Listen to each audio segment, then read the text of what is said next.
Hello you guys and welcome back to my channel. Welcome to my channel if you're new here. My name is Shinjini. So the last time I went on my Instagram, which by the way if you guys don't already follow, this is what it looks like. That's my feed. Feel free to come say hi. But yeah, the last time I went on my Instagram, I asked you guys to send in some video ideas and video suggestions, and a surprising amount of people told me that I should make like an assumptions about me video. I thought that sounded kind of fun, so I asked you guys to send in any and all assumptions that you might have about me, and I did get a lot of them. So yeah, we're answering some of those today. Alrighty, so I've got Philip right over here, and let's get started. Okay, so the first one that I have here is, you live alone. I actually don't. I live with my mom.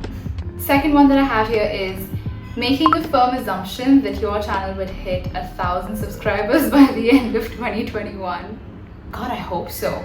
Honestly, amen, touch wood, everything for this assumption. You know who you are, who sent in this. So much love to you. Yeah, I hope so. I mean, hitting 1,000 subscribers by the end of 2021 sounds really, really ambitious. So I don't want to say like very confidently that, oh yeah, I'm gonna hit 1,000 subscribers. I sure hope so. I mean, I just want to be consistent about posting videos on this channel like once or twice a week, and it's been really tough for the past, I think, a couple of weeks, but it's crossed. Alright, next up is, you deal in hardcore drugs. First up, who snitched? Who's telling on me? Why? No guys, I don't deal in hardcore drugs. I'm the most basic, like the good girl kind of person when it comes to these things, and no, I do not deal in hardcore drugs. Okay, next up we have, you do tons of charity and help Eman survive with food and shelter. If you guys can't already guess who sent in this, then no, I do not do tons of charity and help Eman survive with food and shelter. He does tons of charity and helps me do most of my things actually. Eman Sahib. Okay, the next one that I have here is that you're pursuing the science stream. Currently, no, I'm not pursuing science as of now. I used to be a science student when I was back in grade 11 and 12, and I was not the best. I do remember that I have had so many difficulties when I was doing science. Like, I was really bad at it. Not all of them. Biology was my strong point, but physics and chemistry were the death of me. I was so bad at those. But yeah, I used to be a science student, but I'm no longer a science student, and as of now, I'm pursuing a bachelor's degree in filmmaking and new media, so that is that. Next up we have, you're an absolute foodie. I would say yes. I mean, I love food, and I love different kinds of food. I'm not the person who can eat like the same thing, maybe even twice a day. I do need like a lot of change with food, but I do like to experiment.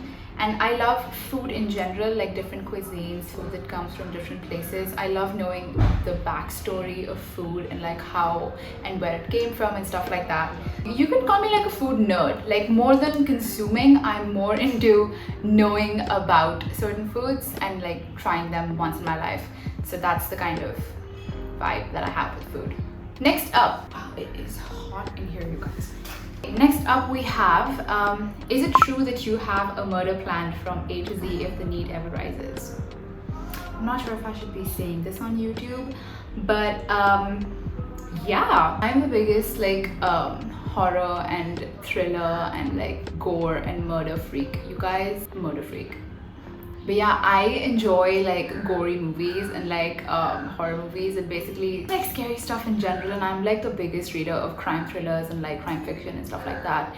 And there was this one book that describes a murder of this guy who like wanted to hide a body, and he wanted to like give a whole detailed explanation about all of that. And I read that, and I don't know what part of my lizard brain thought that it wasn't foolproof. So I went on to Google and I typed in like whatever was in my head, like in form of a question, and Google confirmed my suspicions. Like, it actually wasn't the way that it was supposed to be done. Like, the author did not actually want to put an extreme detailed version of how a perfect crime can be committed, but there were like scientific explanations. And I pretty much sent my best friend a text, like 3-paragraph texts of how, if somebody had to murder somebody and hide a body, how they would do it and what would be like the ways to get rid of the evidence. so it's still somewhere there, like on my iCloud, I'm very sure. But yeah, I think this was 9th or 10th grade. So yeah, it is true that if you have a need for a murder, I do have an A to Z plan, so hit me up. My god, YouTube, that is a joke. Please don't flag this video. Okay, next up we have, you prefer puppies over human babies. Oh, absolutely. That is not an assumption, that is a fact. And this was sent in by my beautiful best friend Isha Gupta. She knows me to the T. She knows that I prefer puppies over human babies. The funny thing is that the second I posted the Instagram picture of like the question box, like send me in some assumptions, she was the first one to reply to it and be like, listen, I know you since 12 years and I don't have assumptions, I have facts. I think I even screenshotted that, so I'll probably insert that if I can, but it was so funny, like I laughed for a good whole minute. But yeah, I do prefer puppies over human babies. I'm not the biggest baby person. Like, I know that sounds like kind of jerk, like babies are so cute, how can you not like babies? I'm just not a baby person, you guys. Yes, honk louder please. Yes, thank you. But yeah, you guys, I prefer puppies over most things. I mean, I prefer dogs over human beings in general, so puppies over babies is not even a contest for me. I'm sorry if that sounds like I'm a jerk, but it's just... Alright, next up we have, you were really good at school. I actually was. And now to brag here, I used to be pretty much a straight A student until I was in the 7th grade.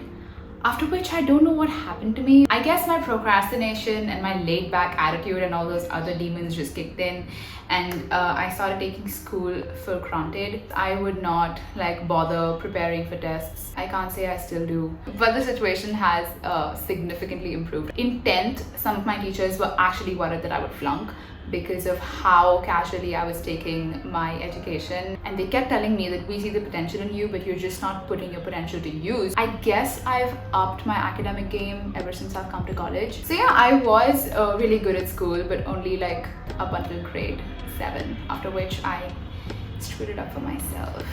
Okay, next up we have, you're a weird cat lady. You replace the word cat lady with dog lady, and you're right, I'm a weird dog lady. I'm really not into cats. I think I answered this like in a previous video of mine as well. I love dogs, you guys. They're my kids, they're my babies. So if you assume I'm a weird dog lady, you're on point. Okay, so the next one we have in here is, your taste in food is different. I would say so. Different as in, if I go to brunch with 10 people and they're ordering stuff like deviled eggs and eggs benedict, I'm probably the one who's gonna be like, I'd like an octopus taco. I'm that person.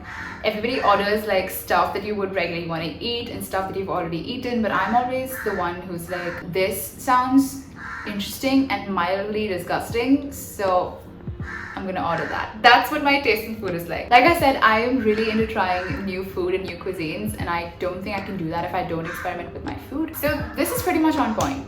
Yeah, I do have a little bit of a different taste in food. Next up we have, you love romantic movies. That is not true, you guys. Romantic movies are probably my least favorite genre of movies. I think I'm gonna get hate for saying this, but I really don't enjoy watching romantic movies. Like, I think everybody who knows me knows this. I would much rather watch like a horror or a crime thriller or like a psychological horror or something like mind-bending dystopian, something like that. I really don't enjoy watching romantic movies. It's difficult for me to sit through a romantic movie, I swear to God. I don't know what my problem is. I do not like sitting through romantic movies, let alone actually voluntarily choosing to watch one. It's not gonna happen. Like, if my friends and I are gonna watch a movie together like at the theater and it's a romantic one, I'll tag along, that's fine. But I am not going to suggest like, oh, let's go see XYZ romantic movie. That is just not me, you guys. No, I don't. Next up is, you're really tall. I'm actually not. I'm only 5'5". I really have to work those angles on my Instagram. I have to use wide shots. But I'm not tall at all. I'm just 5'5", and I wished that I would be 5'7" or 5'8", but I'm not even tall. Like, forget the really, I'm not even tall. I'm pretty short, but you know, it's fine. All right, so this I got a lot of, and that is, you have really strong feelings towards aesthetics. You love aesthetics, you love being aesthetic, your life is really aesthetic. And the answer to that is, I would say yes, but like only to the first part of the assumption that I have strong feelings for aesthetics. I definitely do not lead a very aesthetic life, like regular day-to-day basis. It is not possible to have everything according to your aesthetic. The process that goes into making a shot or a video look aesthetic is a long one. It definitely does not start looking that glamorous all the time. There's a lot of effort that's put into making something look aesthetic. If you guys see my Instagram stories, I really do try to put in as much effort as I can to make something look visually pleasing and aesthetically pleasing. So is my life really aesthetic as F? No. But do I have really strong feelings towards making things look visually pleasing and matching my aesthetic? Yes, definitely. Definitely yes. These bangs will be the end of me, you guys. I'm so fucking over them. So the next one we have here is, you're a shy person in real life. I'm really not. I'm the exact opposite. I am the biggest, like the most talkative, borderline obnoxiously loud person that you'll ever meet. I have a problem keeping my volume down. But yeah, I'm not shy at all. I'm really talkative. Like unless I feel like a breach of comfort zone with someone, that's like a different case. But otherwise, I'm very talkative and I'm very loud. So there is no question of me being shy at all. I'm the exact opposite. Like I channel Aries energy to the most. Okay, this next one is probably the most common assumption. I've literally gotten this all my life, and that is, you're an intimidating person. I got at least, and I kid you not you guys, I got at least 10 people who sent in this to me. I've seen you like somewhere for lunch, or I've seen you somewhere else, but I've just never had the courage to come up and say hi to you because I've always been really intimidated by you. I get this a lot. I'm really not sure why. I assume that I'm a pretty chill person, so if you see me the next time somewhere, feel free to come say hi. And that brings us to the end of all these assumptions, you guys. I had a lot more actually. Okay, thank you. I actually had a lot more, but I didn't want to make this video like super long and boring, so I just decided to pick out a few and answer them first. But if you did enjoy the video, then don't forget to leave a like and a comment right down below, and share, and feel free to subscribe. We can hang out a couple times a week. That would be fun. Thank you so much for watching. I love you guys so much, and I'll see you in my next video.